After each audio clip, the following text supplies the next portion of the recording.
Call this meeting to order. If you're able, please rise for our national anthem, followed by our land acknowledgement.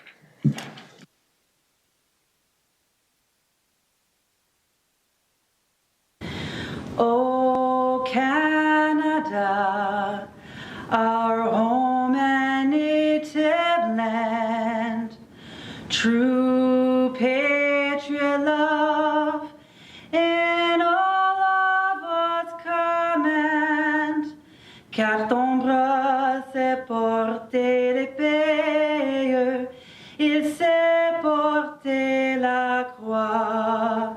Ton histoire est une épopée des plus brillants exploits.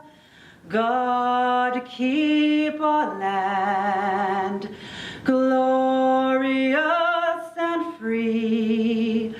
Oh Canada, we stand on guard for thee. Oh Canada, we stand on guard for thee. The Niagara region is situated on treaty land. This land is steeped in the rich history of the First Nations such as the Hattaway-Wendourok, the Haudenosaunee, and the Anishinaabe, including the Mississaugas of the Credit First Nation. There are many First Nations, Métis, and Inuit people from across Turtle Island that live and work in Niagara today. The city of Port Colborne stands with all Indigenous people, past and present, in promoting the wise stewardship of the lands on which we live. Okay, at this time, if I could have Councillors Danch and Bagu move that the agenda dated August 26, 2025 be confirmed as circulated. Are there any, before I go for the vote, any changes to the agenda this evening? Okay, all in favor? That's carried. Disclosures of interest? Okay, none were declared. We have one proclamation, Rail Safety Week, September 15th to 21st, 2025. If I could have Councillors Bodner and Hoyle move. Now, therefore, I, Mayor William C. Steele, do hereby proclaim September the 15th to the 21st, 2025 as Rail Safety Week in the city of Port Colborne. Questions? All in favor? That's carried. We have one presentation this evening. We have Mary Murray, our Chief Human Resources Officer, and she has our Accessibility Awards presentation this evening. Mary, come on up to the podium.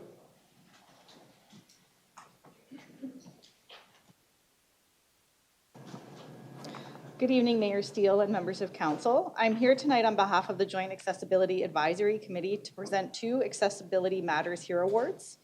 Presented by the Joint Accessibility Advisory Committee, the Accessibility Matters Here Awards celebrate municipalities and businesses across Niagara that show leadership in advancing accessibility and inclusion. The Accessibility Matters Here campaign is more than an award, it's a community movement to champion accessible spaces and raise awareness about the importance of inclusion in our daily lives. The Joint Accessibility Advisory Committee is pleased to present two Accessibility Matters Here Awards within the City of Port Colborne. The first award is being given to Sobeys Port Colborne for their efforts to provide quiet shopping opportunities and their efforts to provide accessible employment as well as their general accessible built environment. Unfortunately, they weren't able to join us here this evening, but the committee will make sure they get their award. I'm also pleased to present an Accessibility Matters Here award to the City of Port Colborne in recognition of the city's continuing efforts to improve accessibility and inclusion across the city. And so I have the award. Okay.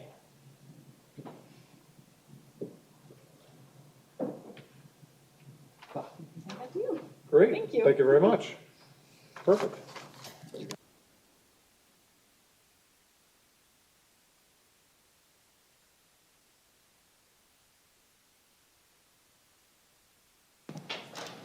Thank you, Mary, and good job by Sobeys. Congratulations to our business community with what they do for accessibility, and then congratulations to our staff here at the City of Port Colborne to carry forward what our committee puts forward to us to make life easier for anyone within our community. We have one delegation this evening. We have the Royal Canadian Legion Branch 56. If I could ask Alex Fazzari, come on up and give us your address.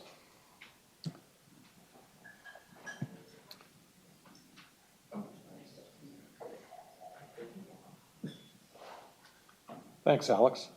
Good to see you. Good evening, hello.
Okay, I'll be quick then. Okay, I guess we'll. Start back one slide, right there.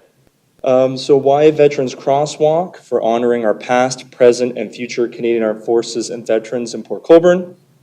Honoring our glorious dead, such as Corporal Tyler Crooks.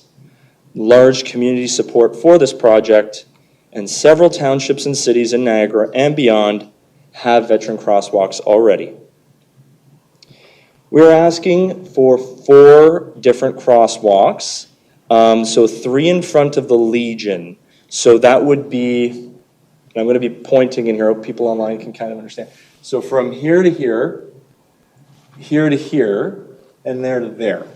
So that's what we're asking. So instead of it just being like this, it would be the design that we are going to show momentarily. So Alex, just go back a slide, just so for those watching, it's one is on Clarence Street, going on the east side of Clarence and Catherine, and then the other 2 crosswalks go parallel across Catherine, one to the Shoppers, one to the flower shop along Clarence. So just so people at home know, it's really the 4 corners where the Legion is in our King George Park. Yes. Thanks, Alex. And then a new crosswalk that we're asking for, one that has not been implemented, and we understand this might involve some time on the city's part if this is adopted, is to put one, so you see where the stairs are in front of the cenotaph here. So a lot of people on Remembrance Day, if you attend, you'll know a lot of people walk up and down there. So some veterans that are very hard of walking now, they'll just come there and walk and get in and out of the car. We kind of want to put a crosswalk right there. So it'll be a cross over to the sidewalk on the other side of the street. So that would be a new one that would be put in. And again, we understand there's some work that would have to be done if such a crosswalk was approved by the city, but that is our other request. So this is the design we had in mind. So not very different from the crosswalks that are already in place. So we already have the white laid out. So we would add red in between the white, and then we would add a lest we forget on one of the white pieces, as well as a soldier. So our target completion is for October 18th. That's when we're having our Veterans Dinner in Port Colborne before Remembrance Day. We are asking if the city staff could participate in this, so do the painting, because we feel that this would definitely lower the cost associated with it. Some of the research we've done with different municipalities, they subcontracted the work, and I believe that that does balloon the cost a little bit. So in the effort of saving money, we asked that the city staff can maybe do this at some point. The paint that we are requesting during this time is standard road paint, and we have that budgeted. So we're looking at about $100 to $200, approximately a gallon. Each crosswalk needs 6 gallons, totaling 24 gallons of road paint. So our estimation's between $2,400 to $4,800 for all 4 crosswalks. This doesn't include the stencil, so we'd have to discuss a little bit about the stencil. But we believe that could be done also relatively inexpensive. So again, this is using standard road paint as opposed to a more expensive paint. We understand there might be construction going on at the road over here. So we just didn't know how to budget for this or what we should be requesting in that regard. I don't know if it's been delayed or what's happened, but this is where we're at right now. Any questions for us? Thanks, Alex. And questions, Councillor Bodnar? I guess I'm surprised that you would come in and ask for it to be done in October. Like, I think all my years on council, I've never seen anybody come in and want something done that quick. I'm not saying it can't be done because I'm not the one going to be doing it, but it's a pretty tight time frame. And, well, I'll leave it at that for now. I think I got a couple other questions, but I'll wait to hear from council. And I guess if staff was to entertain this in that short a time frame, would it make sense to at least get one done? Things work kind of slowly in the municipality, not on purpose, but, to spring it on us is a surprise, I'll just say that. So I'm totally for it, but timeline seems a little tight. That's it. Thank you, Councillor. Councillor Baggy. Thank you, Mr. Mayor. Through you to Alexander. I was approached a couple of years ago by somebody that was familiar with the Legion requesting painting of the roads in front of the Legion. And the then CAO contacted the Legion turned it down. Because maybe it was poppies, I don't know, painted on the road instead of this. So, and the other thing was to get the Corps involved also, since they're also a veterans organization. And as per permission, we had to be careful because NCAO mentioned that the head office, I guess, of the Legion has to approve this also. I don't know if that's true or not, but that's what I was told. Go ahead. Thank you very much for that question there. So I think the one from 2 years ago, that was to put poppies on a road. So that would violate the trademark as well as certain various other rules regarding like walking on a poppy or driving over one. So that was, we can't do that. But this seems to be what Dominion Command seems to be happy with this particular design because it doesn't use any trademarked items as well as there seems to be nothing wrong with this. This has been approved by Dominion Command. But that's a very fair point. I forget what your other question was. Sorry. Regarding the Corps. Oh, yes. So, yes. I did reach out to them. Unfortunately, I haven't had enough time to follow up with them. But yes, we're absolutely happy to work with the Corps on this as well. To you, Mr. Mayor, again, you mentioned the cost of the paint, but you don't mention who's paying for it. Is it a sponsorship, or do you expect the city to pay for it? Is somebody volunteering to paint it? That hasn't been mentioned. So we're asking if the city can pay for this, but we're also willing to work with the city if there's something else they have in mind. Okay, that's good enough for now, Mr. Mayor. Thanks. Thanks, Councillor. Councillor Bruno. Thank you very much, Mr. Mayor. Thanks, Alex. Great presentation, Henry Zimri. Totally supportive of the concept. I was just wondering, the crosswalk that you're proposing down by Lakeview Park and to those steps, I'm concerned, and I'll ask the question of Public Works, but you know, a crosswalk is meant to be used, and now you may have two crosswalks the length of this dais on this side apart. And I don't know if we want to drive people to use, or children to a crosswalk. I know there's a rise there in the road.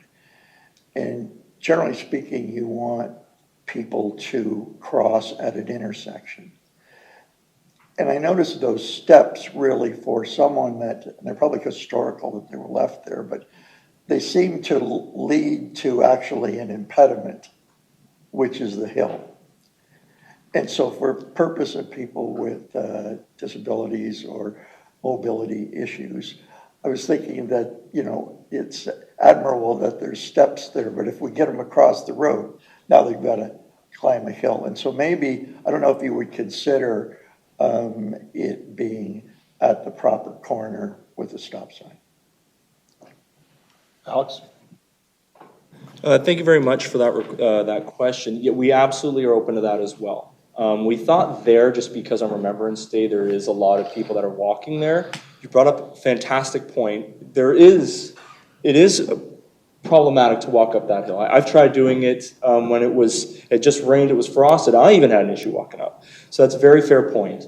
We are absolutely open to moving that to, the street name now escapes me, but yeah, where I think where the railway intersection is for HH Knoll Park, we're happy with that as well. Go ahead. And, well, actually, I guess to ask Public Works, we should wait till. Wait till something's on the Yeah, floor. great, thanks. This is questions to the speaker. Go ahead, Councilor Aquilina. Thank you, Mr. Mayor. I am in support of this. I believe I brought something up to staff a while back. I think when everything was on Facebook talking about having something painted. I just want to, I'm not sure I'm sold on having four crosswalks, but is that like a deal breaker for you between the city, if the city agrees to this? Like, is it a set four, or is that negotiable? Thank you for that question. So that would not be a deal breaker. The reason why we wanted to do 4 was it's the 100th anniversary of Legion in Canada next year, and actually of our branch as well. So we kind of wanted to have some sort of big pop with respect to that. This actually grew quite big. We had initially started with, well, let's do the crosswalk right immediately in front of the Legion. And then as more community support came in and more conversations happened in the branch, it kind of, it got bigger and bigger. We would absolutely love to have 4. We think that'd be a huge community impact, but we understand if that's not feasible at the current moment. With the timeline as well, we are open to having an extension to that timeline. We were under the impression that the paint needs a specific temperature in order to set, and I think if it goes too late into the fall, there's an issue with it setting properly, from my understanding of road paint, and so then that would delay us to the spring. So that's kind of why we're hoping for that shorter deadline. But again, that's not a deal breaker with us whatsoever. Okay, thank you, Councilor. Councilor Elliott? Thank you, Mayor. Through you to Alex and Amanda. We've had a conversation about this several times. So just for clarity, right now the ask is four crosswalks, but only 3 at this corner, correct? Yes, from my understanding, now I could be totally wrong. I believe doing 4 here, there's some issue with the Highway Traffic Act. So I believe that's why there's only 3. So that's why we're proposing just having 3 there. Yeah. Okay, and it just why I wanted to clarify or to try to get that straight. I think the one that goes from Shoppers over to the flower store, I'm not sure we would want to put, and no offense to put a crosswalk there because the crosswalk that goes from the park to the Legion has the cross signs that flash, right? The lights that stop traffic. If you had a crosswalk that goes from the flower shop over to Shoppers, it would confuse people even more than they are when the lights flash. So if we could get the 3 done, minus that one over by Shoppers and the flower shop, I think would be a good way to go. And I'll say to Councillor Bodnar, if we want to get something done, we can get something done, I think. I with the blessing of council, to approve this, and I'm not saying tonight, but to have a quick discussion or come back and at the next meeting or the meeting after that, to get things done. And as for cost, I'm thinking from what the community has said, if an ask goes out to support this, that cost would get covered fairly quickly, I do believe.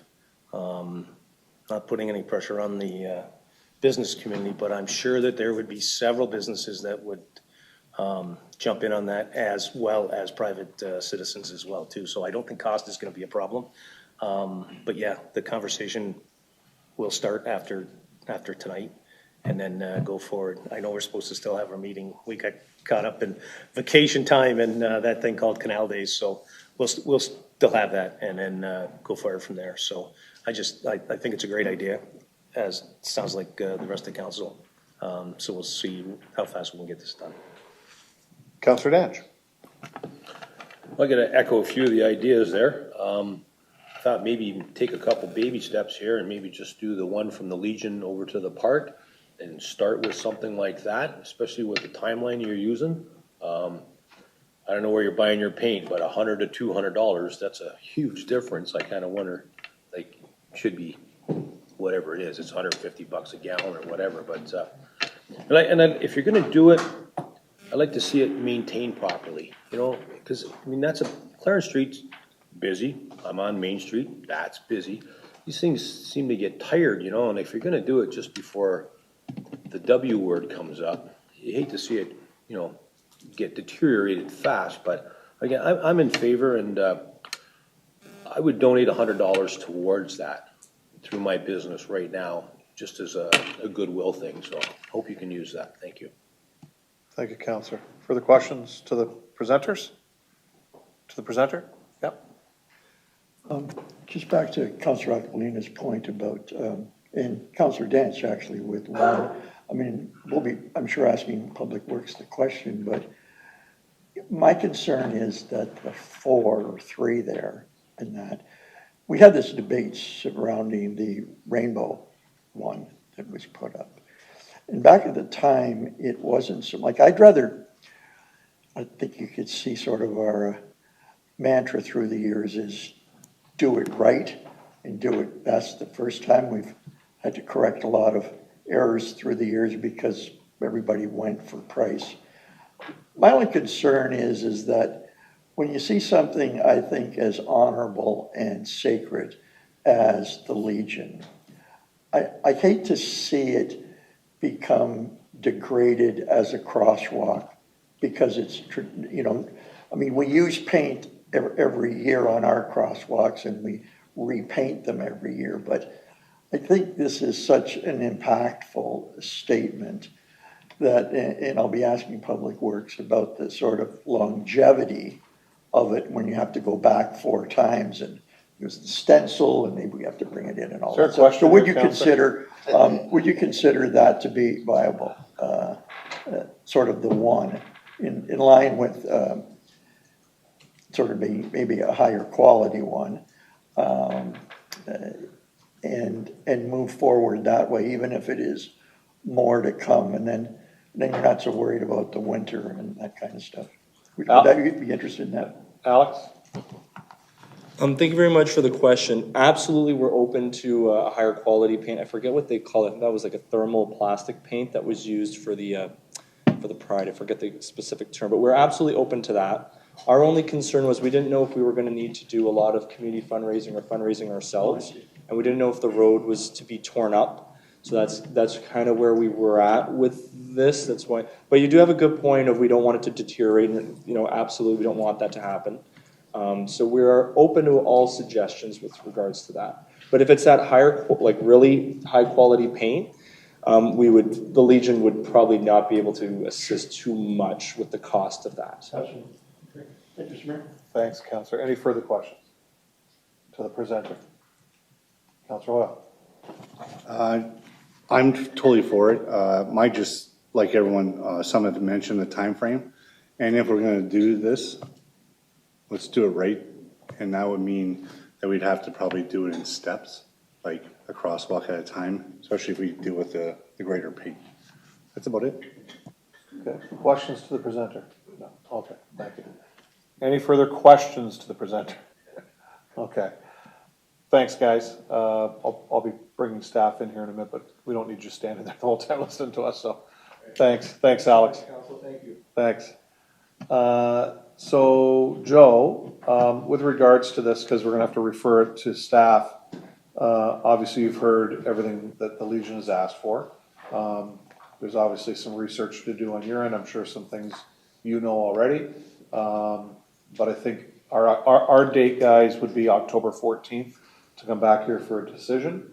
That gives Joe time, if he gets it done for the last meeting in September, Public Works gets it done then they can come back then, but our cutoff date is October 14th, so we can reach their October 18th date. So is there some things you've taken out of what the Legion has given us that you can give council some comments, and then we can give you direction on a referral? Yes, through you, Mr. Mayor. We did do some research. Because of the high traffic areas, we do need an epoxy type paint. We did get some pricing to have this completed. This is not doing work in-house. This is getting a subcontractor. And we're looking at about $14,000 for one crosswalk.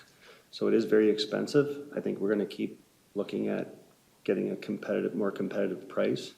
But that is what the price that I've been given to date.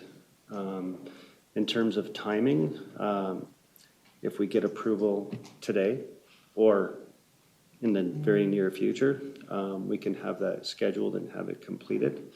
I don't know if there's adequate budget at this time, so to have that completed, so I'd look for direction from finance. Okay. So with this, just questions to staff this, because we will bring this up as a referral motion so that they can come back with a proper report to us with regards to how it's going to be done, what it's going to cost, and their timeline. So I'll go to Councillor Bruno first, then Councillor Bodner. Thank you. To accommodate the Legion, I'm wondering if we were able to do, Joe, the traditional paint that was talked about. Would you, if you had permission tonight, would you be able to do the one or more than one tonight? I guess I was thinking that to look at the more permanent type is a lot of money, could be put in the 2026 budget, be done in the spring, so it wouldn't have the winter wear of the first year, and you'd have adequate time to get some pricing. So the question is, could you do that? But I wouldn't mind just, if you can recall just for context, the rainbow one, how long has that lasted? Do you recall, or does anybody recall? Through the mayor to the councillor, I am not 100% sure, to be honest with you, how long that duration was. The clerk can answer. 2021. It's been there since 2021. It's held up pretty good for 4 years, 365. So yeah, I think maybe if we could have I'd certainly be supportive of getting one down there for the deadline, so that they have something, and if that could be done, I'd be supportive of that, and then look at it at the longer term. That's all I have. Thank you. Councillor Bodner. Councillor Bruno said basically what I was going to say, but I take it that this will be forever for those forevers. So that would be a continuous expense to the city. Every 7 or 8 years, I guess, to redo them, just like we do the other ones. I would be in favor of getting one done very nicely and make sure it meets everything, and probably closer to the Legion than any other place, so I'd support it. Okay. Councillor Elliott? Thank you, Mayor. Through you to Joe. Who paints our crosswalks now? Through the mayor to the councillor, we have a contractor. I'm not sure the exact name. There's a couple of different line painting contractors that we use. Okay, and do they use the same type of paint that you're talking about, like Yeah, 14,000? Yes, it's the Okay. epoxy. It's very expensive, but it's also very durable, and Yeah. especially in high traffic areas.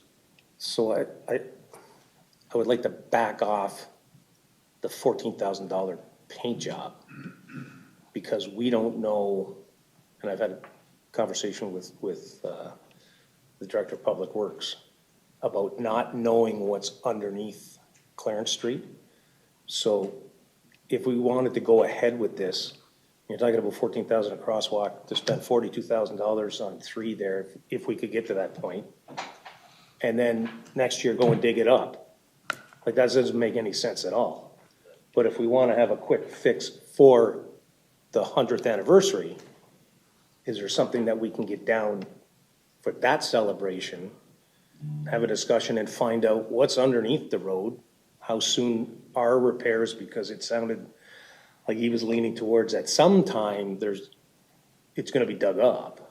It's just a matter of when it falls in line with rehabilitation. So to go to the high end off the hop, I think you would be throwing your money away, because as soon as we put that down and say we spent all this money on it, and then, oh yeah, next year we dig it up, doesn't look very good on our decision making. So I would be more interested in getting something now in the meantime to maybe get us through for a short period of time. And then we would have time to discuss what we want to do long-term. And in the meantime, run the study on one parallel with what we want to do, and find out what the condition, the infrastructure is like underneath not only that intersection, but Clarence as a whole. So we could, go from there, keep costs down right now, and then look at something long-term in the future when we know what we're dealing with altogether. So just my thoughts. So John, the Clarence Street, the whole plan is to keep moving along there, as well as parts of King. Is there because again, if it's gonna be 2 years from now, and you're gonna spend 14,000 on one crosswalk, doesn't make sense. I do agree with that. But as far as general information to council, that area will be looked at in the very near future, I assume. Through you, Mr. Mayor, yeah, that's correct.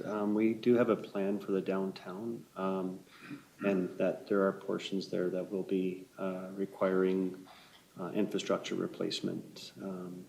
Maybe not next year, but within the next 5 years. Also, I just did dig up some information through Steve Schapowski, our director. He had mentioned that the paint for that crosswalk probably lasts a couple of years, and we repainted it twice since it was first installed. So, again, You're talking about the Pride Walk? Yes, that's correct. So we've done 2 paints since 2021? Yes. Okay, so there you go. Okay. Joe, on the cross, or the area that's adjacent on Sugarloaf, adjacent to the Cenotaph, and I know in talking with Alex a little while back at an event, that's how we got him here, so that he kind of knew what to bring to us. And he did touch on it with the downtown area, but putting a crosswalk in an area that's not controlled, my understanding is not in the rules of the Highway Traffic Act, correct? Through you, I would have to double check that, but I would say that's correct. And I think with the stairs being right there, you're almost asking people to cross, and it wouldn't meet accessibility. So I think that would be a little bit challenging as well. Okay. So I would have to look at it and take a closer look at some of the regulations. But from my experience, I would say that it's probably not the best location for a crosswalk. Okay. So council, if I could have councilors Bodnar and Bruno move that we refer this to staff, that we know that the October 14th meeting is our last meeting prior to the date given by Alex, so that Joe can bring a fulsome report back. But in the interim, we do have our meeting in September. If there is a less expensive way to put a crosswalk in the downtown core that's on the reasonably priced side of life, if we could talk about that way, then if you can get that information back to council, but if you can look that up, just so that at that next meeting, if there's something to decide, because I don't think we should be deciding on financial issues tonight, what can be done, what can't be done, until staff have the opportunity to actually go out and let us know what actually can be done, in essence, to start the ball rolling with the Legion. So is there anything else you need us to add to that, Joe? Is that fine, how we have that? You know, through you, staff will definitely get some research and obtain hopefully different prices for different types of paint and see what those, but I just want to, I'm not sure that we would be able to get that done before October 14th if we make a decision on the 7th. So I think I will prepare something and we'll try and get back to the next council meeting. Exactly, something that could be done in the short term that moves us through. I mean, we do have an area that's near the cenotaph that we talked about, the crosswalk at Elm and Sugarloaf, which Alex had no issue with. I mean, that can be done because we're not digging, that was dug up recently, the railway tracks are all redone, the crossings redone. So that area could be done. But if there's a less expensive short-term solution for Clarence Street, then if you can find that out, let us know. Okay. So if we can make a decision at the September meeting, then we might be able to get something in by the 18th. Is that a possibility? Yes. Okay. Yes, that's correct. Okay. Counselor. Can I just get some clarification from Mr. Vazzari? The date of the 18th, that was something you picked because you didn't think the paint would be any good after that? Is there significance to that date other than the paint? Alex? Yes, thank you for the question. So that date is the Port Colborne and Waynfleet and Humberstone Veterans Dinner before Remembrance Day as well. Right. But from my understanding for the road paint that we were looking at, that it was the 15 degrees mark that it needed in order to you know what I'm saying? To set. Okay. To cure, yeah. Mr. Mayor, can I ask Joe then, is that something you know about or you can include in your report back to us if that's a concern? Through the mayor, yes. We'll look at that as well. Okay. Okay. Good. Any further additions to the referral motion? Seeing none, all in favor? That's great. Okay. Just keep us up to date, Joe. And then we can keep Alex up to date. Thanks again, Alex. Appreciate it. Thank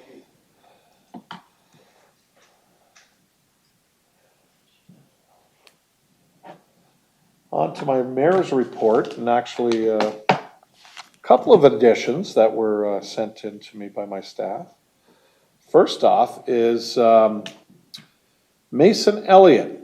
He was the sole representative from Niagara, representing Team Ontario in the men's lacrosse at the Canada Summer Games, which was held last week in St. John, Newfoundland. The team went undefeated, winning the gold medal, and they beat British Columbia on Sunday in the championship game. And that young fellow is related to Councillor Elliott, who was out there cheering him on. We could hear him all the way from St. John's to Port Colborne. So thank you, Dave, and thanks for representing Port Colborne and cheering your grandson on. That's fantastic. And the second piece of information is Councillor Beauregard is not here this evening because Councillor Beauregard was married on Saturday. So congratulations to the councillor and his beautiful new bride, and we wish them lots of fun in their honeymoon and look forward to when he gets back. So it's been 3 weeks since our 47th annual Canal Days Festival. Members of council and I extend many thanks to our presenting sponsor, GeoRail, as well as to each of our 60 sponsors, the most we've ever had. We thank the more than 200 volunteers who shared their pride in our city and for our signature festival. Our Canal Days team, led by Luke Rowe, Olga Lofen, Stephanie Powell-Baswick, Greg Schwepp, Jasmine Piesel-Graham, and Brian Bowles were on top of everything, every detail. Staff from every department really stood up and delivered, from before dawn until the wee hours of each morning. We're so proud to announce the largest crowds to visit our city on the Civic Long Weekend, August the 1st to the 4th. And our bylaw staff and security teams did an incredible job. Dave Rappeljay and his TNR production team outdid themselves this year with record crowds for our concerts in Lakeview Park. I could not be more proud of all of you and all the local business owners who took part. Canal Days just gets better every year. Again, thank you. Our community concert series, sponsored by Asahi Kasei Battery Separator Canada, is also drawing great crowds. We're so pleased to see everyone come down.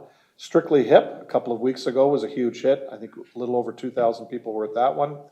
Not only for their excellent renditions of the Tragically Hip classics, but because the lead singer, Jeremy Hoyle, is a local boy from Port Colborne and Councillor Hoyle's cousin. The Cavaners, one of the most popular local bands in Niagara, who play Beatles nostalgia. They'll be here in Port Colborne at Lakeview Park on August the 29th. Taylor Story closes the summer concert series with the much-loved music of Taylor Swift, who just got engaged today on September the 12th. We're grateful. It's all over the news. I can't believe it. All the things in the world going on, it's Taylor Swift's engagement. We're grateful to Asahi Kasei for their sponsorship and to everyone who comes out to enjoy music live at the lake. As a reminder, admission to the community concert is free. We are so grateful if you attend with a non-perishable donation for Port Care's Reach Out Center. Team Port Colborne had an impressive showing at the Association of Municipalities of Ontario Conference in Ottawa on August 17th to 19th. Over the course of 2 days, between plenaries, workshops, speakers, and a massive trade show, we were granted time with 14 provincial ministers and their senior staff. There are more than 400 municipalities in Ontario, each of which want face time with the leaders or deputies of the 30 ministries in the Ontario Cabinet. Every municipality needs something from the provincial government. We all want to make our case why our request is worth the province's consideration and investment. You don't get an appointment with all the ones you apply for, and thanks to Gary Long and his persistence, we were able to meet with 14. These are critical meetings. They can be intense, and they all go quickly. It's like speed dating. We met, among others, the Ministries of Health, Environment, Energy, Tourism, Sport, Municipal Affairs, and Labor. We also met with senior managers of Ontario Hydro, and we met with the Ontario Medical Association. We arrived with comprehensive and succinct requests. We left each ministry with a beautifully designed and concise information package, and many thanks to our CEO and our government relations and communications teams. There was myself, Councillor Bagu, the CAO, Mr. Long, Vance, our regional representative, was there, and Danny Rogers, our chief building official. One thing we did see, I mean, Vance did this when he sat in this chair, Councillor Bodner when he was in this chair. One thing a number of us saw coming out of these meetings was how open this government is. Quite frankly, we went into the Ministry of the Environment with 2 asks, one for a business in Port Colborne, one for ourselves. They had the solution basically before we even said a word. Which is a breath of fresh air for any government or any ministry, quite frankly. It was so good, and then we can pass that along to our local industry that has been working on this with the ministry, but they came out with solutions. So it was really good, and it's good to meet all the other municipalities that are going on that are around Ontario that are there that go to this conference. You know, you're walking through the trade show and you run into somebody you've met before, or new councillors or mayors or reeves, and just shooting the breeze over what's going on in their municipality and some of the consistencies we have with maybe an issue that we're dealing with, whether it has to do with the government or not, but then you get to speak to them and find solutions, maybe something they've done that we haven't thought of yet. So it is a great opportunity, and AMO is one of the better conferences to go to.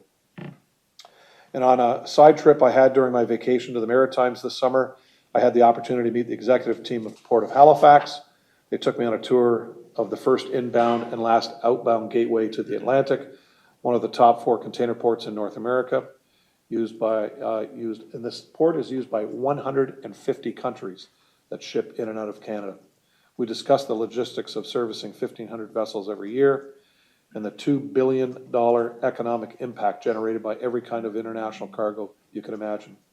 It was extremely impressive and educational to discuss our connection in terms of short sea shipping and the work we're doing with our marine partners here on the Welland Canal.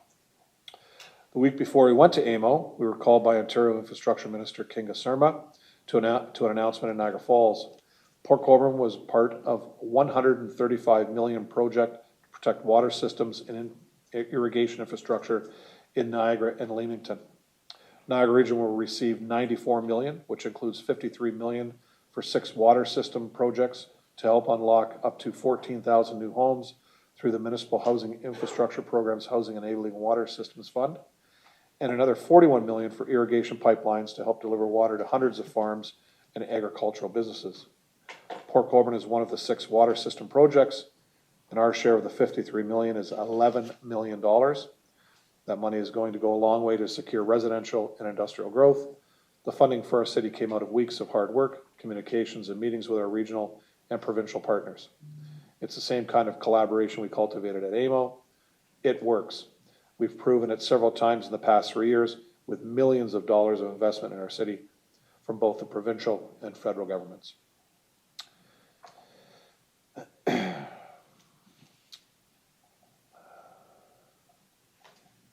And we said goodbye last week to Pat Premy, who sat at the seat and worked at City Hall for 42 years, for 3 mayors, myself when I was a councillor, Regional Councillor Badaway and Councillor Bodner when you sat in this chair. We all worked, and you were a councillor along with myself when we worked with Pat. I'll never forget stories my father told me about Pat Premy and Max Peart working at City Hall, which was a building in King George Park, right on Clarence Street. It was a former school my grandfather attended as a kid, so that goes way back to the 1800s. City took it over. There was the library, the police department, and the City Hall. The 2 city employees, that's all they had other than Public Works, were Pat Premy and Max Peart. And the stuff that they could get through the City Hall with council and get in those days, the town of Port Colborne going. So we lowered our flags here at City Hall last week in her honor. And on behalf of members of council, we send our condolences to her children, Sarah and Tom, and their families. Pat will be missed. She was an icon here, an icon. Started kind of like you, very young, honest. It's like she did. She actually started in the village of Humberston and worked at the old town hall is where Pat started. But you talk to anybody, I'm sure if your dad was still alive, the years he put in with Pat and Max over at the old City Hall and what they got done in those days for 2 employees. It's quite amazing, quite frankly, and we appreciated everything she did with us, and she was Lester Schultz always said, the finest dressed woman in Port Colborne. So anyways, God bless her. And that ends my report. Any questions? Councillor. I wanted to speak to the whole issue of these conferences and the good work we do, but just as a tail end of that, I think, Charlotte, you've only got 38 years more to go. So just keep that in mind. Stay healthy. The mayor has often brought forward the value of being prepared and going to these conferences and speaking to these deputies, who a lot of people think is sometimes not really the minister.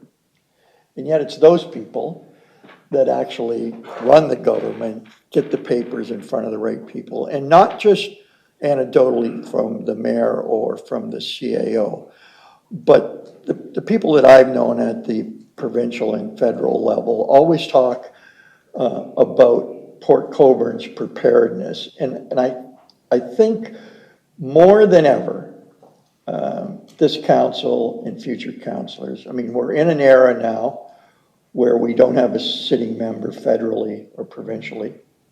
So if there was ever a time we are on our own, is to devote some resources, and I'm so glad to hear that counselors have attended and sat in at those meetings, but I think the mayor and the CAO, Mr. Long, and everyone else has to be commended for all the work we don't see and the packages that ministries and ministers and deputy ministers get.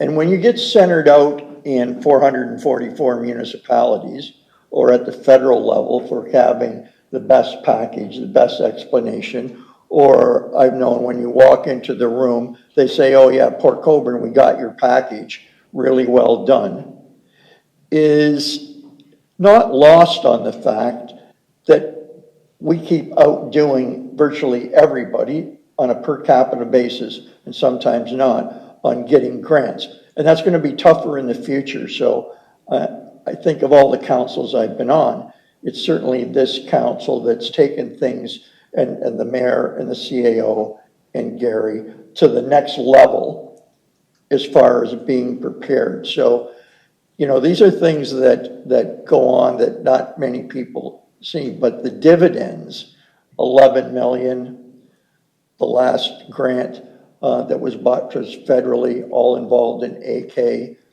keeping the pressure on both levels of government for the AK infrastructure. If you look at the amount of grants that we've gotten in the last 4 to 5, 6 years, I mean, I think it's phenomenal for a city this size. And that's all getting stuff done without going to the taxpayer.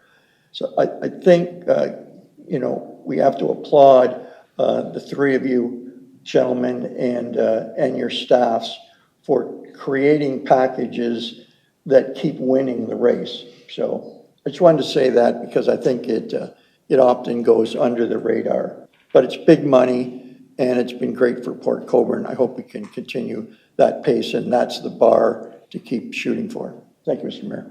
Thank you, Councillor. It is a total team effort, and that's the only way these things work is the whole team, and council is included in that. Councillor Bagu and his discussions with ministry staff, you know, before and after meetings and during the meetings. I mean, although, as I said earlier, it's like speed dating, but to get that point across that they are listening to us. So it is good. And other councillors have been there in the past, whether it's AMO or FCM, Good Roads, Roma. That's where you have to sell the project you want done in the city of Port Colborne. And again, as you mentioned, 22 million not long ago from the federal government when regional council Badaway, but MP Badaway was there, and now through the province, 11 million, all to upgrade water and sewer services to the east side of Port Colborne for not just new housing, but the housing that we have so that they have a continuous supply, and also for our commercial industrial base going into the north and the trade corridor up between the canal and the 140. So thank you very much, and kudos to everybody. Councillor Badaway, your turn. Thank you, Mr. Mayor. I'll be brief. First off, I do want to mention, as you did, Mr. Mayor, the passing of Pat Premy. Pat, as you said, was an icon here in the city of Port Colborne. I know personally she served with my grandfather here at City Hall, my father at City Hall, myself at City Hall. I often asked her when she was sitting in Charlotte's seat, who was the worst? She would often say to me when I was sitting in that seat, you can't say that or you can't do that. And so she kept a tight ship. But besides business and besides being under this roof here at City Hall, she was a great person, a great family person, great friend, and she'll be truly missed. And I do want to thank yourself, Mr. Mayor, as well as City Hall, for lowering the flags. That was noticed by the family. They mentioned it at the funeral on Saturday. And to all of you, thank you for that. It really meant a lot to the family. So, to business, at the region right now, we are dealing with capital budget, specifically with the exciting things in capital budget, waste management and water, wastewater. And we're getting into the granular aspects of it, in particular as it relates to the realities of what the region is facing right now, which in my time there, 14 years prior, now going into now my 15th year there, hasn't gotten any better with respect to the position they're finding themselves in, especially with the deficit. So we have some work to do, myself and the mayor and other regional councillors, and you can rest assured we're prepared to do it. As the mayor also alluded to, we all attended AMO, myself, the mayor, Brian Bowles, Gary Long, Daniel Rogers, Councillor Bagu. It was nice to be back. It's been some time since I've been at AMO, but what I really appreciated, as Bill had, as the mayor had mentioned, is the responsiveness and the response that we got from the provincial government. Whether we were talking about healthcare, whether we were talking about industry, economic development, whether we were talking about infrastructure, regardless, the bottom line is that we got a great response. And I want to get back to that from your comments, Gary, in a second, with respect to the how and the why. Childcare and waterfront renewal surprisingly was very well received by the province, because it sometimes can be a federal issue. But the province really seemed very favorable, and no pun intended, but putting their feet in the water, especially when it came to waterfront renewal and the possibilities that posed for the city with respect to some of the projects that you're going to be embarking on. I get more into healthcare, but I don't want to right now. I think that's the arena that the committee is now involved in, and I'm sure they're going to be coming back with some recommendations based on the input from the committee, some volunteers that are on the sidelines with respect to watching the committee, as well as the community at large, and myself included. So I'll leave that one alone for now until the committee comes back with some of their recommendations, some of their thoughts with respect to how they feel we should be proceeding in terms of presenting to the province both a governance model, an operating model, and a capital model, and I'll leave it at that. But lastly, I want to say this, and this goes to Councillor Bruno's comments. The city of Port Colborne, and this goes from my previous life as a mayor for 14 years, 3 years on top of that as a councillor, and then over in Ottawa as an MP, has gained credibility because of not only what you are, but who you are. It's the work that you do as a council. It's the work that your team does here. That's on this side of the horseshoe. Those that aren't here today, but all those that work within this building and across the community, including the business community and the different organizations. When you make one-off requests, when you make one-off applications for grants, etc., they speak for themselves. And staff puts a lot of time in that, and the delegations that you might follow up with those applications is good. But I'll tell you something, and make no mistake about it, and be proud of this. You are leading a community right now that has gained a reputation to be very positive, very progressive, and bottom line, walks the talk. Number one. Number two is the fact that you're strategically positioned. You have the strategic infrastructure vis-a-vis the canal, the rail, the water, the road, and the air. You have a workforce that's second to none. You have good bones, which is an anomaly in comparison to other jurisdictions across this country. So, Mr. Mayor, yourself and your delegations and staff, you have something to sell. And when I was up there, and even with Fred now, that's an advantage when we're actually going up to the plate on your behalf, or even Jeff and others that are going to the plate in the legislature and not in Queen's Park.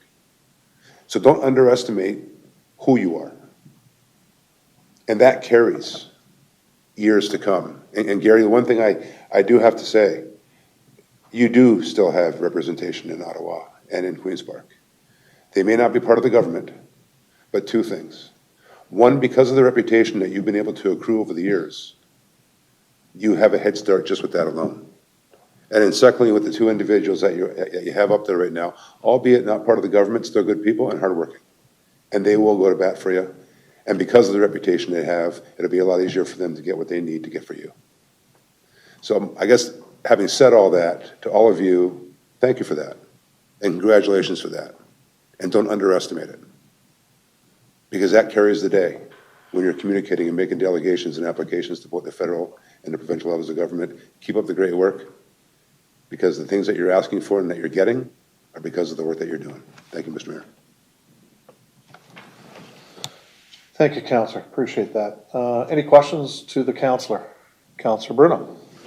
Thank you, Mr. Mayor. You may want to weigh in on this, and for the life of me, I can't find it on my computer. But last week, I could have sworn, or maybe it was the week before, I got a message, not from the region, I can't remember who it was from. It was about this doing like an environmental assessment and getting rid of some of these pumping stations and putting in one. I don't know if either of you can comment on it, but it was an announcement that the region, and maybe it's Joe, and I should have waited for his turn, but I don't know if any of you can shed any light on this announcement. Again, I wish I could find it, that talked about this grand pumping station scheme that's supposed to alleviate us for a long term and eliminate a lot of these small ones.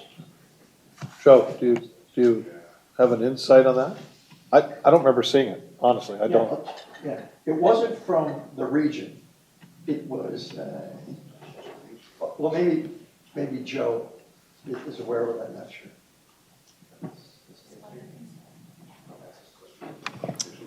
Through you, Mr. Mayor, to the councillor, there is an EA being led by the region, and the city staff are involved in that project, and there was notification that there will be a PIC. It's going to be held at the Operations Center.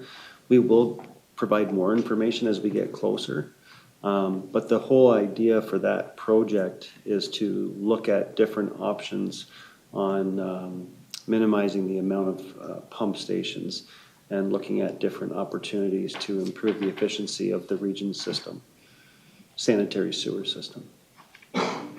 Great, I'm glad I didn't just dream it. It actually was in my inbox, so yeah, maybe you guys can follow up on it. Thank you. Okay. All right, further questions? Great, thank you. Next is our consent agenda. The items that have been lifted are 11.3D and H, and then under correspondence 11.4B and I, and those are for support. Are there any other items to be pulled? Okay. If I could have Councilors Acklin and Bagu move that council hereby approves the listed consent items on the August 26th, 2025 council agenda, that the consent items be approved on the recommendations as contained therein. All in favor? That's carried.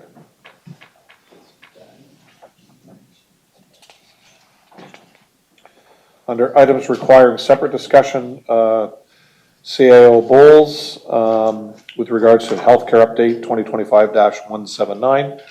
CAO. Thank you, Mayor, and to Council. This report was put together really just to highlight some of the activity going on within the city over the last couple of months. The advisory committee has met on several occasions, heard from many professionals within the healthcare environment within Port Colborne and surrounding area. I think you've heard tonight from Regional Councillor Van Spadaway, the mayor, and I suspect City Councillor Bagu will also mention it as we go around our updates later on in the meeting. All were at AMO, significant meetings. When we met with every ministry, a big chunk of that time was to talk about healthcare, and that was well received, specifically when we spoke with the Ministry of Health on a number of issues. The report also highlights, I guess when you look through, a lot of our focus right now is about making sure the city has the ability to access funding going forward. There will be a grant application, we understand, in the fall, and we're trying to position the city so the healthcare providers within the area can apply for a grant. And that's long-term funding. It's not like a one-time grant. This is about ongoing funding to maintain and improve healthcare within the city of Port Colborne, and with the work of the advisory committee to be able to improve that. So this report is for council just to really highlight some of the activity and a lot of work going on. And it also draws, I guess lastly, it draws reference to Niagara Health. Niagara Health has provided us a letter identifying that they are supportive of the direction, they're supportive of the city having access to x-rays, MRIs, allied health professionals, even rostered and specifically the unrostered model where individuals that if they close the UCC, we still have a advanced primary care model where somebody can go if they don't have a rostered doctor, go and seek help and get help. So that letter is provided for council and for the public to see, and this report highlights that, as well as a report recently written and sent in to the ministry just about how the funding model works for advanced primary care and the mayor's letter with respect to that is also attached. So if there is any questions, please, happy to answer. And I know Renee is also here as well that can help us as well. A lot going on in healthcare, and appreciate everybody's support on it. Okay, thanks, Brian. Any questions?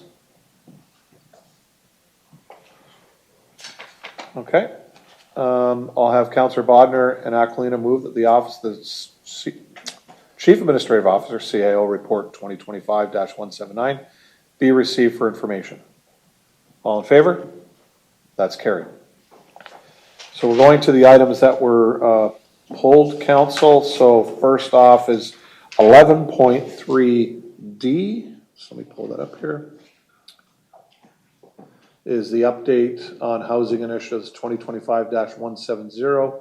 If I could have Councillors Bruno and Bagu move that the Development and Government Relations Department Report 2025-170 be received for information. Councillor Bruno. Thank you, Worship. It's a very simple question on that. In reading the report, the one thing that stands out amongst anything else is the OP for October 2026. So to Eric, if I could. That may be an ambitious deadline, but I'm wondering if you could just outline. My concern is it will be either the last big thing we do, or it will go into potentially another council. That's a heck of a thing to lay on somebody in and around their first meeting. So maybe you could speak to the importance of that deadline. Can you need it? Can you meet it? Do you need more resources to go faster to bring to this council?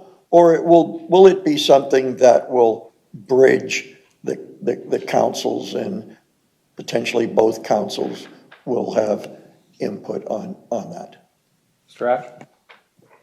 Through the mayor to Councillor Bruno. Yeah, thank you for the comment and for reading that and observing the timelines on that.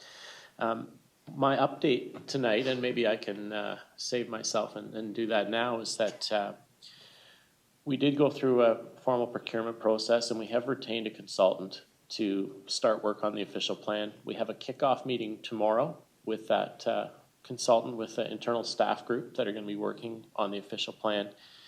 And we do have a deadline or a date that they've proposed in their timing that we've aligned with various open house dates, council dates, where we're looking at having an official plan in front of this council for approval next July. So July of 2026. It's ambitious, but through discussions with the consultant, with Kelly Martell that's here and authored the report, we think it's very possible and very doable, and will help us with the Housing Accelerator Fund timeline. So we think we can accommodate it within the timeline that was originally proposed. That's fantastic. Thank you. Great, thank you. Councillor Bagley. Thank you, Mr. Mayor, and thank you, Kelly, for the report. One thing that concerns me, this council plus the last council, council has their decisions already made on housing and stuff, how it's always been and stuff like this, and now we're getting this accelerated housing fund. We have to change our ways in the way we think, and it will be difficult. Like, I just drove down Sugarloaf Street today and see 3 buildings on one lot, and I'm just shaking my head. I feel sorry for the poor neighbors, and I'm glad I don't live there. But it's something that I know the Ontario government is pushing us municipalities, along with parking for apartment buildings. We have to lower ours. I do recognize that, but we can always go 1.25 to 1.2. I got no problem with that. But we have to adapt with the times, I guess, and whether we like it or not. Mostly I don't like it personally, but I have to also recognize we need the space for housing, and affordable housing, especially in Park Colborne. And I do know we have some great plans for affordable housing in Park Colborne, Mr. Mayor, coming up, and some good announcements coming soon, I hope. So I'll just leave it at that, but it's not going to be easy accepting this, but we have to accept it, I guess. Thank you, Councillor. Just to clarify, it's both provincial and federal rules that are involved with this. It's not just one or the other. So, I understand what you're saying. So, okay. Any further questions? Okay, all in favor to receive? That's carried. Thank you. The other item brought up was H, the Water Service and Wastewater Lateral Replacement Grant Program update of 2025, or report 2025-151. Can I have Councillors Bruno and Aquilina move that Public Works Department report 2025-151 be received? The council approve enhancements to the Water Service and Wastewater Lateral Replacement Grant Program, including increasing the maximum grant amounts to $2,000 for each individual service, or up to $5,000 when both water and wastewater services are replaced concurrently, and waiving building permit fees for work eligible under the program, and further, that these enhancements be subject to the availability of funds within the approved annual budget. Councillor Bruno. Thank you, Worship. My apologies to Cassandra. I didn't get a chance to pre-ask you these questions, but we've talked about it for months now. Had an experience with her with an extended family member who had an issue, and learned a lot from that issue, from he and his wife who went through the process. Like some huge improvements in it. So thank you. I mean, the biggest one was, getting $1,000 and then having sort of a $300 or $400 building permit that you had to apply for. Reduce the amount. Waiving the building permit fee is fantastic. Increasing the grant amounts, fantastic. And I think what it might seem like a simple thing, but for most people, the money being paid only through to the contractor. Just the extra paperwork there, getting the invoice, you've unleashed some of the complications. I did want to mention, though, that I had the privilege, or the opportunity, I should say, is probably better, to look at the details behind the application, like what the customer, our citizen, fills out. That's not in this report, the details, so it's rather high level. And I think on that level, I don't think you could have done a better job. And I think the most important thing now is going to be getting the message out. And I like some of the things you're going to do. I was hoping that could maybe go in a water wastewater bill in a piece, because I think when people who are looking at their water bill and the wastewater bill and they're not happy about it, they see that we are doing another thing to try and solve that, and that they can get relief from the city. The only thing I would ask is, perhaps we could circulate, if you could, to this council, the draft form of the application, because I think there is some, if I could say, things we could make easier for the customer. So for example, I know that if in the past, and I think it was still in your last draft, I think we want to make this simple. The experience that person I know had was, there was, well, can you put a quote in for the restoration? And then the plumbing portion of it, and all of that. And at the end of the day, it's $2,000 or $3,000 or $5,000 combined. I don't think you want to complicate the process. You can get somebody to write a higher receipt for it's not a lot of money. It's maybe 50% of what they're already going to pay, but they're doing it. And if they can get it done cheaper, good for them, good for us, good for the system. So maybe if we can have a look at some of those things to reduce it. Seemed rather complicated. The question, though, that I have, that even after reading it, I can't quite find out about, is the format still wants people to notify building and get what amounts to a building permit with no cost. And as long as, because that's the one thing I think people need to understand, they still got to go in. I'll ask you this, they need it inspected before they bury it? Okay, great.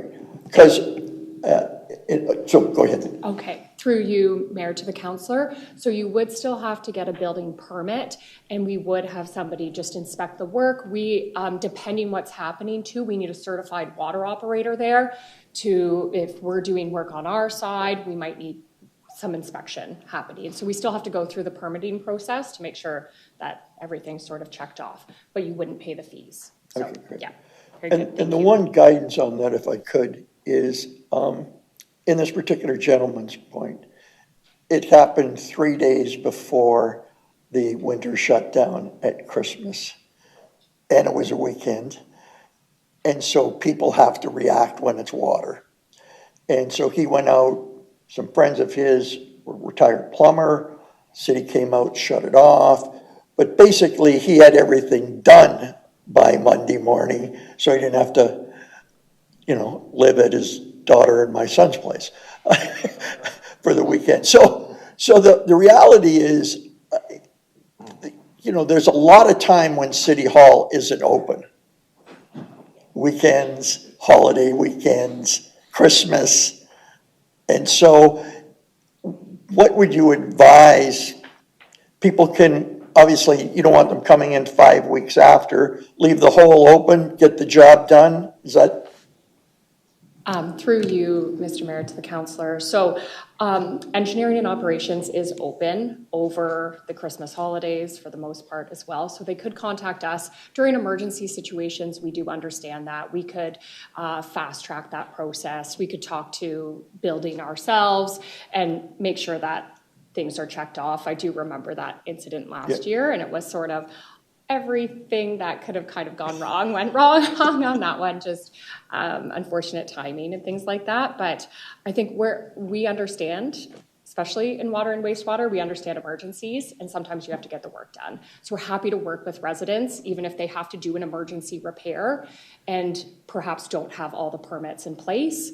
That does happen. So the whole point of this revamp too is to add in that flexibility to allow for, that understanding that sometimes things like that happen. So I think we're happy to work with them. Great, thank you very much. Thank you, Mr. Mayor. Thank you, Councillor. Further questions? Yep, Councillor. Thank you, Mr. Mayor, through you. Thank you, Cassandra, for this report. I'm for it. I went through this a couple of years ago when I was redoing my front porch, and just happened to have my water line goes underneath the front porch into the house. So anybody redoing their front porch, if your water line goes under your porch, it's a good idea to get it changed. And thank goodness we got it changed. And I do agree. I would love to see the application form. I went through it, and there was a hiccup in mine because actually they paid the contractor. Then 3 months later, I'm looking for my check. As a city councilor, I don't want to go ask where my check is. Find my wife made me. And I find out it was sent 3 months ago to a contractor. So I went there, I got the check the next day. But it was just a hiccup like that. There was no place on there where the actual payment goes to. And poor Debbie downstairs, she takes it for granted. It goes to whoever who's doing the work.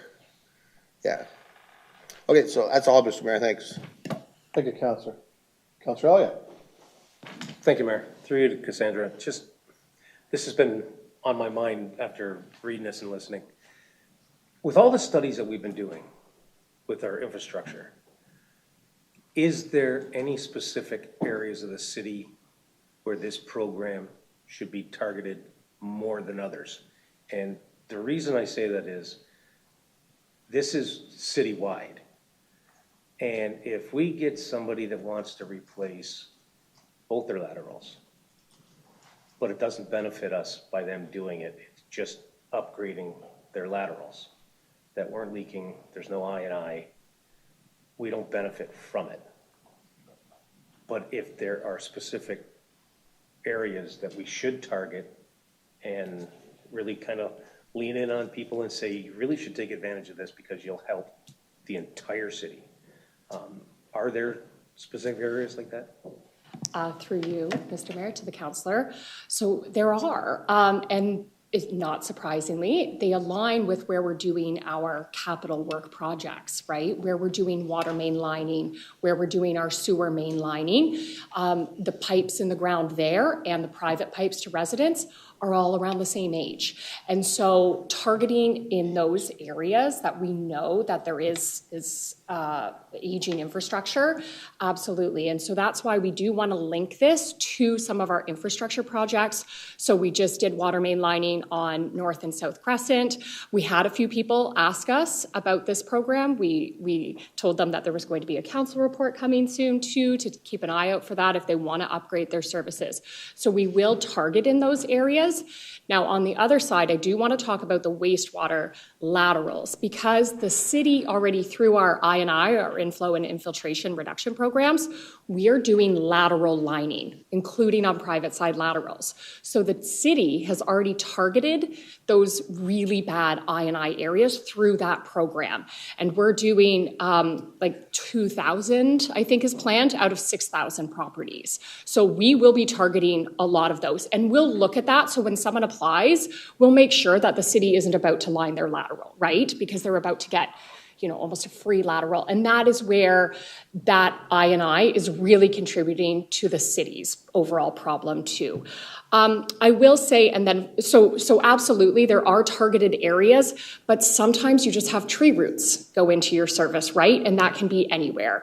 Or you do have to upgrade your water service. And we have a lot of what's called wide water services too. So it's one service off of our main, and then it splits to two houses. And we don't want that either. We want two.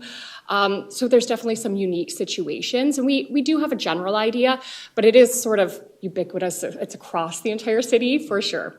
But I think we target it, so it's sort of like this multi-targeted approach. So we have it through our infrastructure renewal programs, we have it through the grant program to help with other folks. People aren't choosing to do this work, typically. They might upgrade their services, but it's typically because they're undersized. And so if they are doing that, that's still, you know, they have poor water pressure in their house or something like that. So we're redoing our water mains, and you would expect better water pressure and things like that. But if your service line is still undersized, they have the opportunity through that too. And I mean, we can always make tweaks, but I think that the flexibility in the program allows for that. So that answered all your questions. Thanks, Councillor. Councillor Bruno. Thank you. Councillor Elliott just reminded me of something. The gentleman I was talking about moved to Port Colborne 5 years ago. He lived in Fort Erie. And what they did was the town had the area that was the worst, they discovered through their I&I. So they had an upgraded oomph of grant to people who lived in the worst area of the city to encourage them to do it, because they knew the pipes were old. If our pipes are old, likely the lateral's old. So, and I thought it was a great idea, and I think it proved big results there, that they incentivized the worst area in Port Colborne. Cassandra, I did want to ask you something with regard to when somebody has this done, the grant, does it go into like an inventory or GIS, so that if we're going down that street 5 years from now, and then we're going to do waterline relining, do we know that number 12 Ash Street already had the private side done? Through you, Mr. Mayor, to the councillor. So we do keep track of that. We're actually just migrating that information into our city GIS system. So we track it through the building permits and that sort of process, but incorporating that into it. So we also did on the lateral side, on the wastewater lateral side, we've done lateral launches across the city, the entire city. So we do know the condition of all of those, and we have that GIS information too. So we're building that database, but we do have it.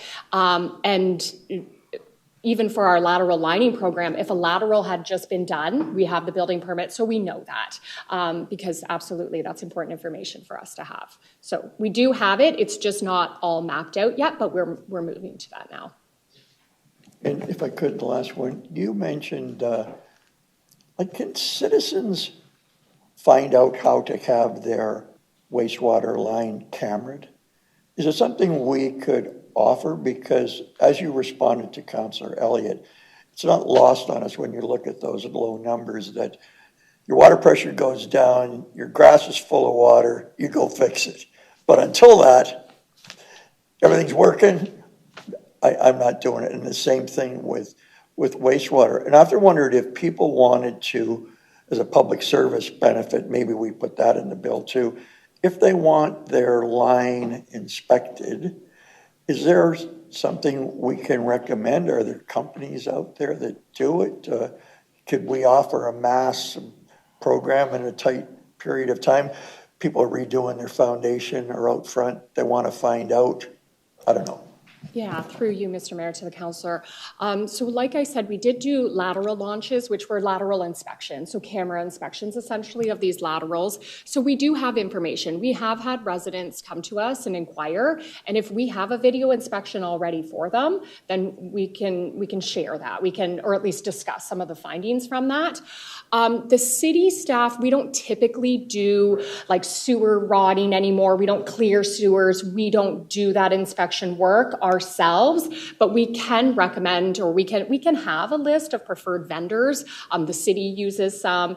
So we can definitely look at expanding that. I think the problem is half of that lateral is private property, and it is a private plumbing, essentially. And so I think the city is always happy to support residents. We do go out and investigate when there's blockages. They'll hire a plumber, and if that blockage is on the city side, then we come and do the repair and things like that. So we can look at something like that, but I do think we have enough programs right now, especially on the sewer lateral side, that we can give residents information.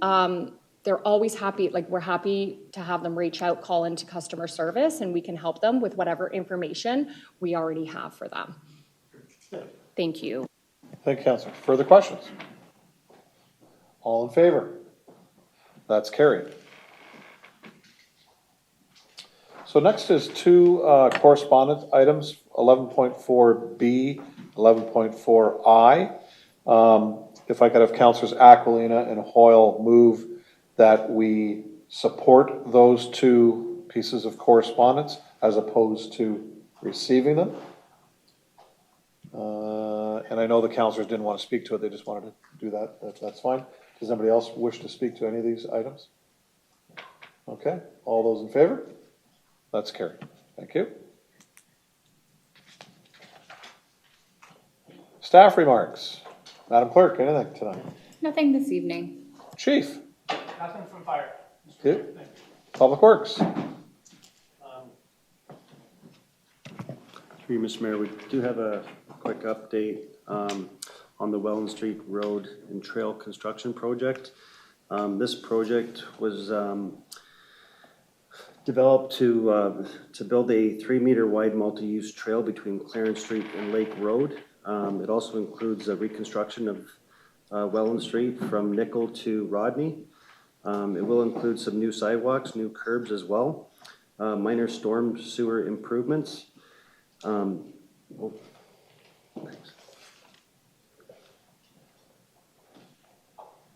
There's a picture up here.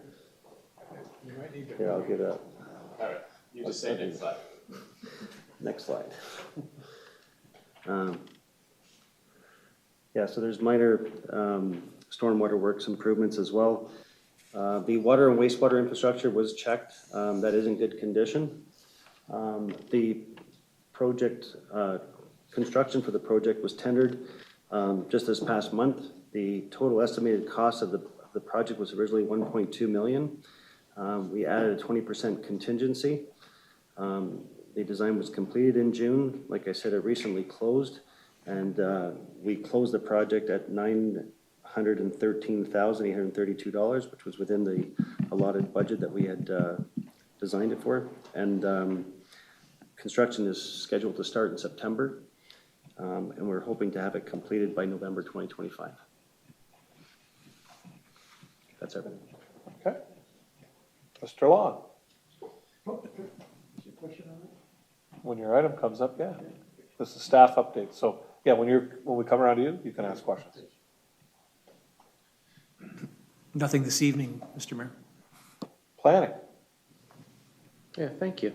A couple of things I wanted to mention. September 16th, we've got an open house scheduled for the two of the items under the Housing Accelerator Fund. And so one of those being the parking reductions that the councillor spoke about tonight. The other being the policies related to 4 units. So these are both changes that are being proposed for our zoning bylaw. So we're going to have an open house on September 16th. We've got a bit of a program put together with our colleagues in the building department as well, who are going to attend and talk for anyone interested about the permitting process for building accessory dwelling units, both under our current zoning bylaw and then what it would look like with the changes that we're speaking about bringing forward as well. So that's set for September 16th. The next thing I did want to mention, we touched briefly on, we have selected a consultant, Dillon Consulting, that's going to be taking care of the official plan project for the city of Port Colborne. We've got a staff kickoff meeting with them tomorrow. We're going to confirm dates for public engagement related to various official plan topics. That's going to carry us through this fall into the winter. Once we have those dates confirmed with them, we will provide them in an email to council, just so you can, be aware of when those are coming up in the next few months. So yeah, that's it for me. Thank you. Thank you. CAO. Thank you, Mayor. My big thank you is really, we've had a very busy summer. The city, I think, is looking great. Canal Days, just to all the staff that were part of it. What a great event that was. Even Public Works, I think people sometimes don't understand the effort that goes in because the party stops around 11 and the Public Works team stays out all night long. And you don't even know that there was a party the night before. I witnessed an individual drop a glass jar all over West Street, and the Public Works team just came right in and cleaned it right up and helped the individual out. It's phenomenal to the whole rec team. Just a huge thank you, and to everybody in the city that's working on, and to council, just thank you for the support and all the work we're doing with respect to healthcare. There used to be a saying in the municipal world that I had for 20 years. It was every day was budget day, but I think every day is healthcare day these days, and I just appreciate the support of council on that. Great, thank you. Yes. Oh, sorry. You're hiding back there. As summer comes to. Oh, sorry, come on up to the table. Yep, take Vance's spot, press the red button. Thanks, Chief. Now that summer is coming to an end, I just wanted to take a moment to thank all of our summer students who have spent their summers with us and worked so hard. We're very fortunate every year to bring a bunch of students in, and this year we had a great group of kids, and we would just like to thank them. Great, thank you. All right, that's it for staff. Perfect. Councilors' items. Councilor Bodnar. Thank you, Mr. Mayor. Just like to thank Councilor Agolina for holding the fort while I was away for most of August. And, I asked everybody to call her with complaints, but I don't think she had that many. So thank you. And just a public service announcement, I guess. I was at a meeting before this, and I happened to mention, correct me if I'm wrong, that there's 12 doctors looking for patients in Welland. I think we heard that at our last healthcare. Nobody there knew it, and these are connected people in the city. And they said, why don't we know this? So anyways, now you know it. There are docs looking for patients, albeit in Welland, but still, it's out there, and I just wanted to say it. So that's all I got. Thanks. Thank you, Councilor. Councilor Hoyle. First off, thank staff and all the volunteers for Canal Days. I thought it went really well. It was busy. I was busy, and I pretty much had a great time, to be honest. I have maybe two things. One is, now I see the trails being done. Prior to what you showed on there, Lewis to Nickel Street, there was once high curbs there. Now there's just like little gutter curbs, little slopes. Well, we have issues with people not for drainage, but people that do their U-turns, park on the boulevards, and right there is the park, that Victoria Park. And I believe what you showed was down farther, but it's the other way, the next block over. That would be the issue. We've had cars go right down the boulevard. So they're right on actually there was a car today was parked technically on the sidewalk. So because we're so close to a park there, a higher curb to discourage it may be an option if staff could look into that. If that's a possibility for that area, since we're already going to be in that area.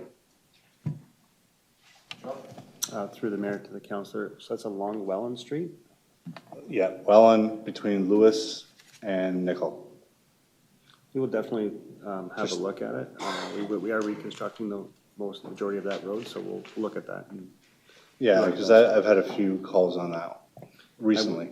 I would also say that if there are cars that are parked there or doing, we can report it to bylaw as well, and they could support. Yeah, one of them's a city vehicle. Appreciate that.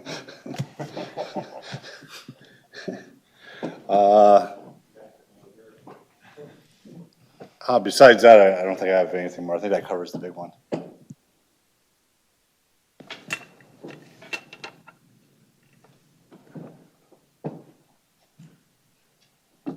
All set, Councilor? Okay.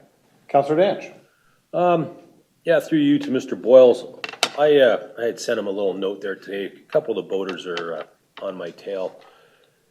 The amount of algae in your marina is just, and I know it's been a hot summer, it's been a dry summer, but for some reason, we've got a 800 slip marina that's not at full capacity by any means. The algae is just unbelievable. The ministry's got us handcuffed here with how they limit us to putting the deterrents in for the weeds and whatnot.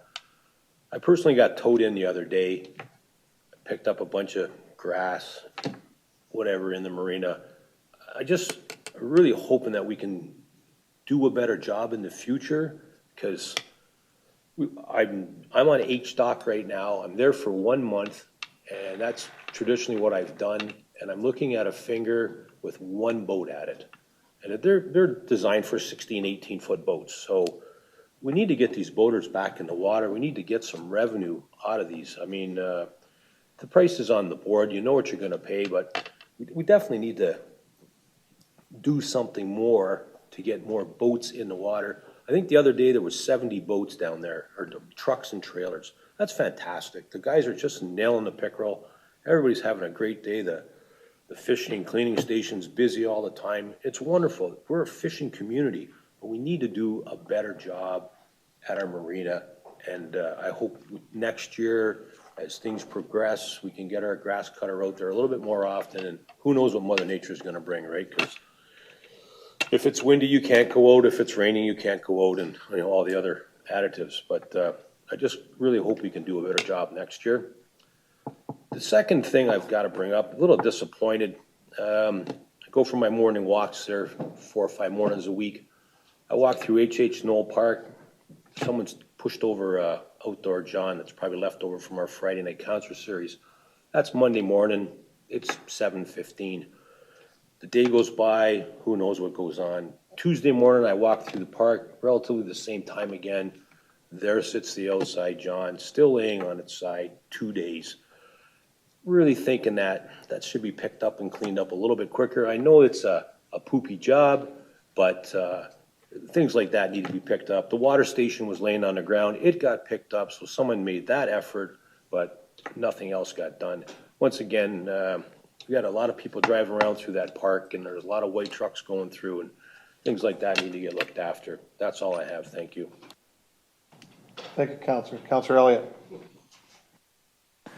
Thank you, Mayor. I did have one announcement, but somebody stole my thunder, so I don't know how you found out about my grandson.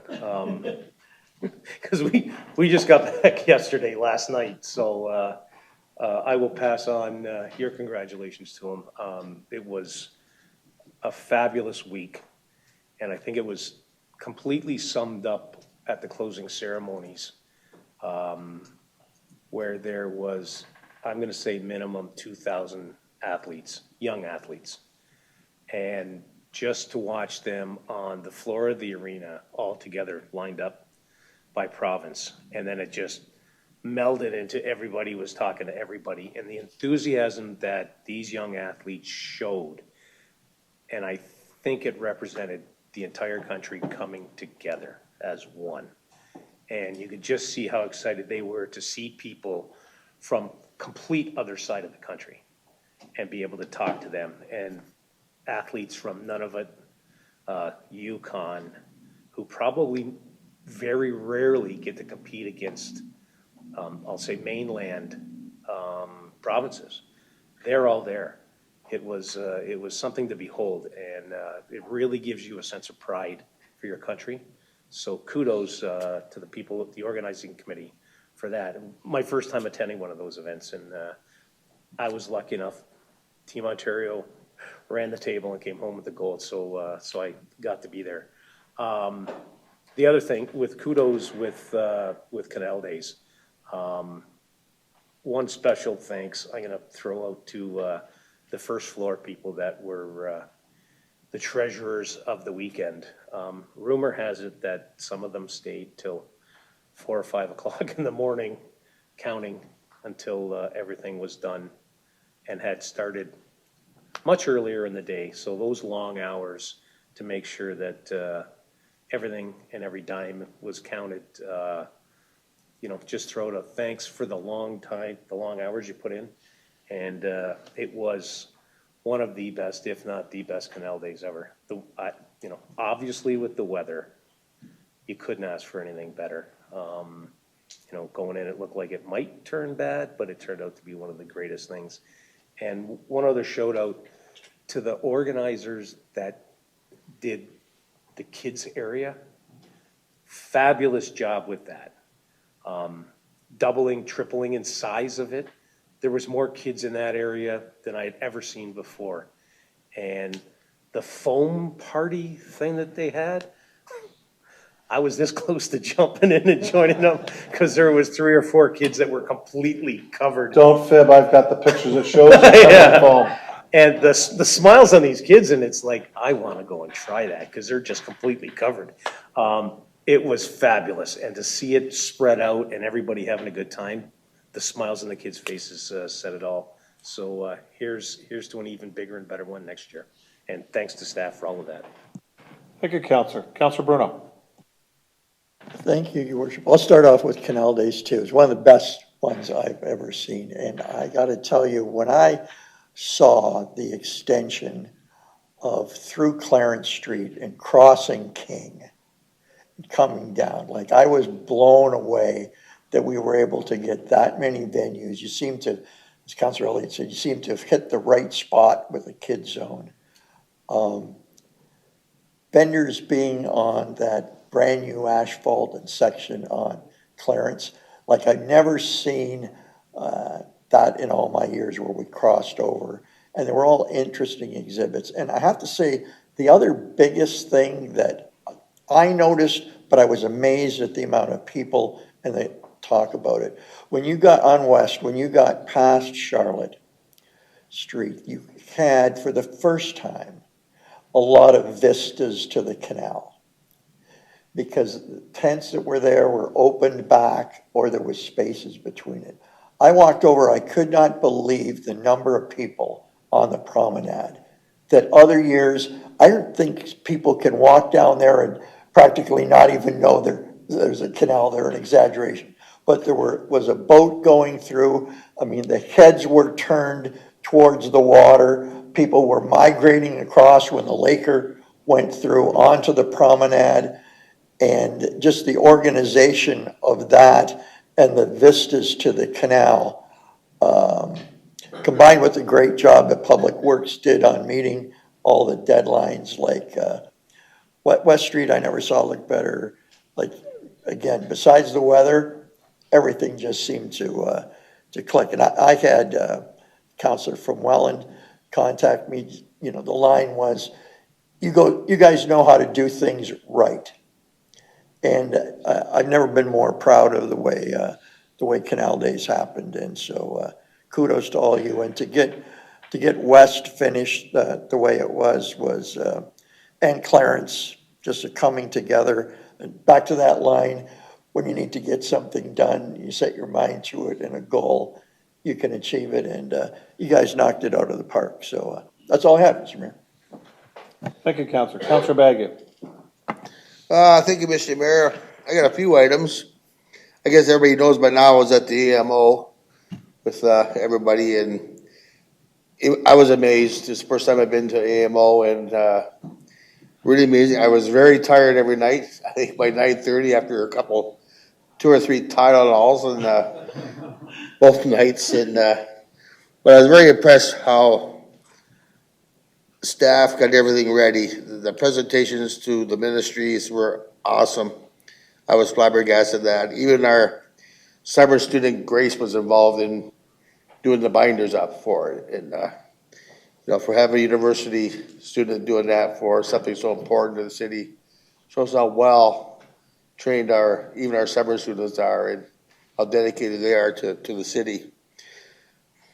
But so it was great. The only thing, spending 12 hours total in a car with the CAO there and back, everybody knows how shy he is, doesn't talk too much. It was a trip and a half, but it was pretty good. But other things, the Eagle Marsh Drain Bridge repair, I did contact the Director of Public Works asking what repairs are actually going to be done on it. It just mostly looks like it's the sidewalk and railing and stuff like that. And by closing the bridge off, Mr. Mayor, for X amount of days, it's going to redirect traffic down Clarence and Stanley and Cement Road for a few days. And also, just with school starting next week, I wonder if, Mr. Mayor, you could let our regional police know that a little bit of enforcement on some of those side streets. Nobody's happy a bridge gets closed. Everybody has to get home just as fast as they did before, or at a certain time. So they could just take a roundabout on that, Mr. Mayor. I really appreciate it. Another thing, I noticed the work being done on Eagle Marsh Drain on Hampton. The wall of the ditch, the big cement blocks have all been yanked out. I'm just wondering about that.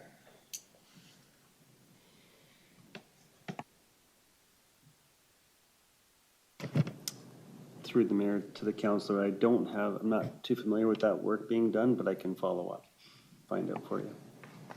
Okay, I've been playing phone tag with Alana because the drain ditch. I just wonder, because our engineering report is coming on that ditch very shortly, and I question why we're doing the work now. Well, that's probably going to get billed to the users of the ditch, not to the taxpayer.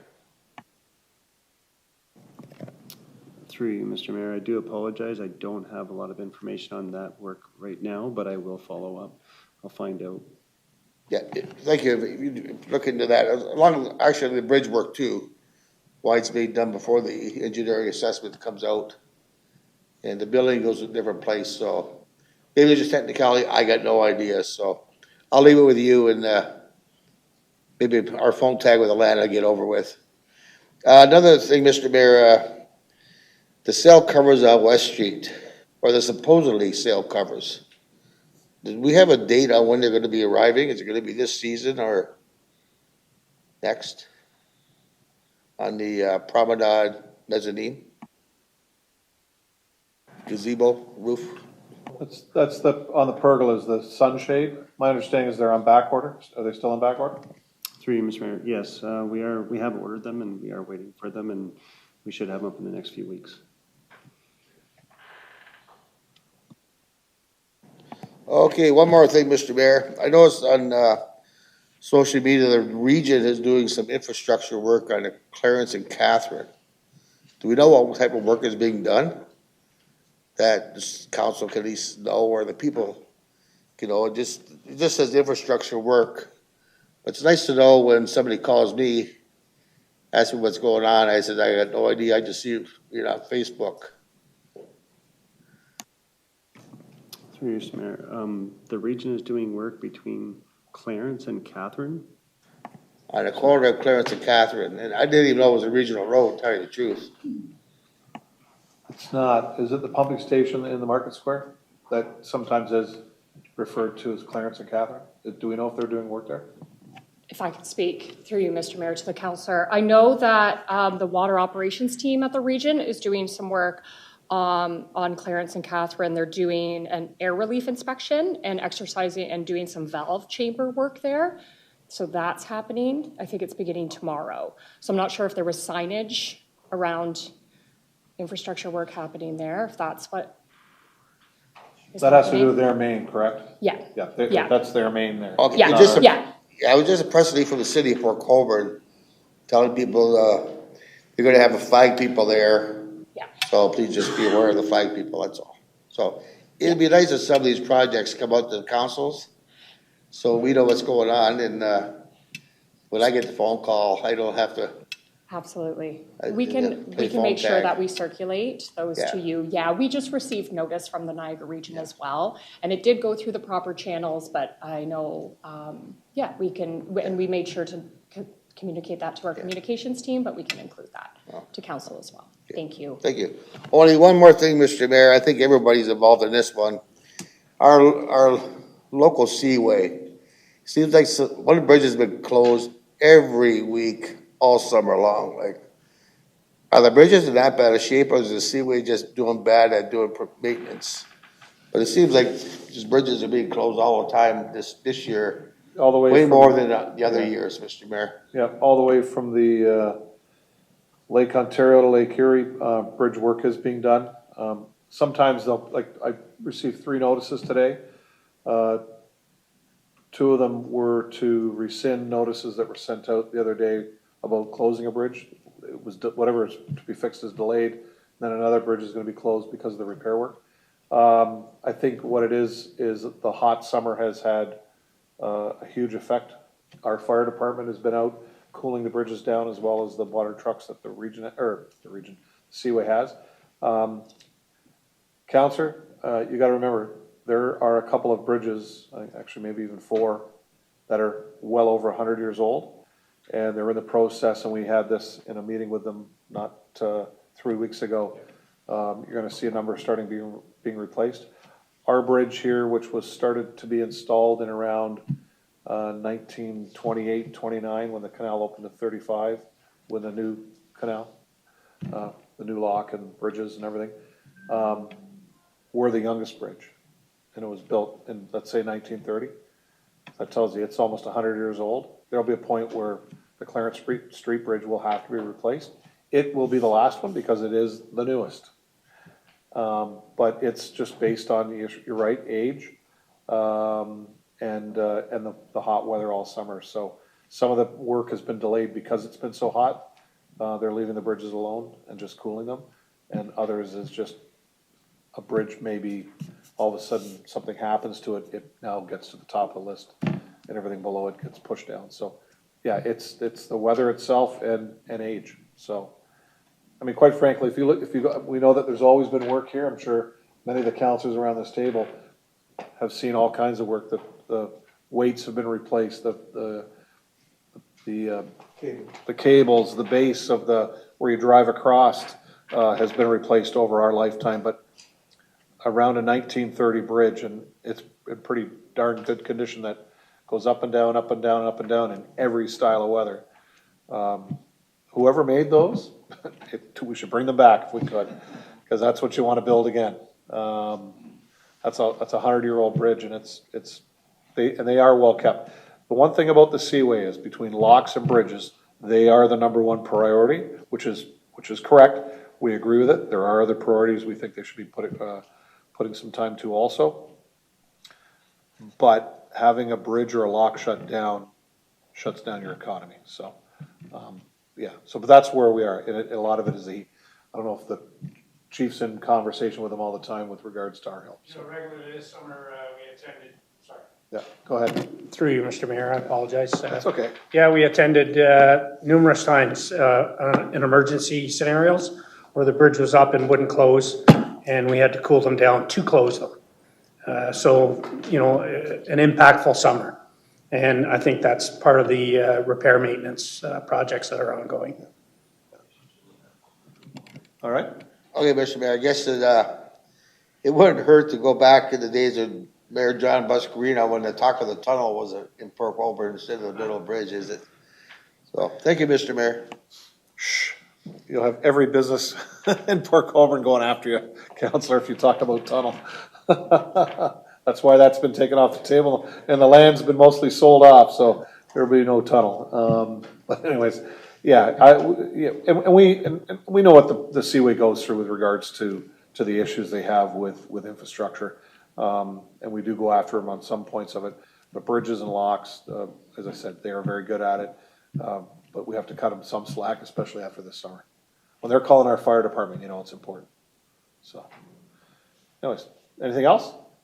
Thank you. Councillor Aquilina. Thank you, Mr. Mayor. I just want to send the same sentiments to staff for Canal Days and all the hard work and effort that they put in, not just during the 4 days, but over the entire year to prep for it. So much appreciated. Great, thank you. Okay, there are no motions. Are there any notices of motion? Okay, we have motions arising from boards and committees. Can I have Councillors Aquilina and Hoyle move that council approve the following funding requests for a total of $20,400 in the second allocation of grants for 2025. Big Brothers Big Sisters Niagara, $4,600. Birchway, $4,000. Community Connect, $4,500. Port Colborne District Conservation Club, $1,800. Friends of Roselawn Center, $1,100. And the Port Colborne Operatic Society, $4,400. Questions? Comments? All in favor? That's carried unanimously. Bylaws, Councillor Bagu and Councillor Bruno, if you'll move that the following bylaws be passed and enacted as presented, 18.1 through to 18.8. Questions? All in favor? That's carried.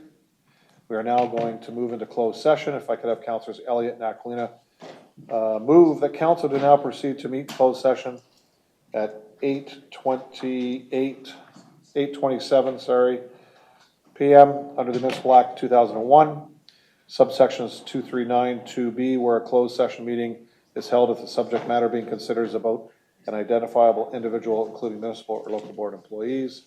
Subsection 239, 2C, where a closed session meeting is held if the subject matter being considered is a proposed or pending acquisition or disposition of land by the municipality or local board.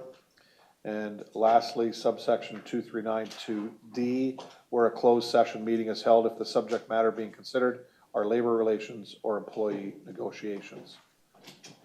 All those in favor? That's carried. We are now going into closed session. We thank everybody for watching this evening. We will not be coming back online after our closed session. Thank you.